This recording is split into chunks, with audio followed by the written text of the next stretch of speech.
Hello friends, welcome to Vinay pets and vlogs. Friends, నేనైతే ఈ వీడియోలో మా ఫిషెస్ అని హెల్తీగా ఉన్నాయా లేదా అని చూపిస్తాను ఫ్రెండ్స్. ఇంకో విషయం, నేనైతే సండే అయితే మా అక్వేరియం క్లీనింగ్ వీడియో అయితే మీకు పెడుతున్నాను. అంటే ఆ రోజు అక్వేరియం క్లీన్ చేస్తాను, ఫుల్గా పెడతాను వీడియో. ఎలా క్లీన్ చేస్తాను మీరే చూడండి. మీరు కూడా నన్ను ఫాలో అవుతారని నేను అనుకుంటున్నాను. అండ్ కొత్తగా వచ్చిన వాళ్ళైతే లైక్ చేసి సబ్స్క్రైబ్ చేసుకోండి. అండ్ వీడియోలోకి వెళ్ళిపోదాం ఫ్రెండ్స్. ఈ ఫిషెస్ కొని చాలా రోజులు అయింది, 1 month దాటింది. ఇప్పటికీ హెల్తీగా ఉన్నాయి. అండ్ బ్లాక్ షార్క్ వచ్చేసి నా దగ్గర 1 year పైనే ఉంది.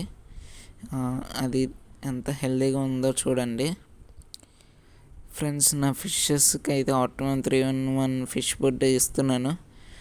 అన్నీ బాగానే తిరుగుతున్నాయి. ఏంజల్ ఫిష్ కూడా ఏమవ్వలేదు, బాగానే ఉంది ఫ్రెండ్స్. మనం హీటర్ అనేది వాడక్కర్లేదు కొన్ని ఫిషెస్కి అయితే వాడాలి కంపల్సరీ. అండ్ నేను పెంచే ఫిషెస్కి అయితే ఆక్సిజన్ ఒకటే సప్లై చేస్తున్నాను, ఇంకేమీ ఇవ్వట్లేదు ఫ్రెండ్స్. ఇలాగా 2 feet అక్వేరియంలో 4 to 5 pairs అని వేసుకుంటే సరిపోతుంది.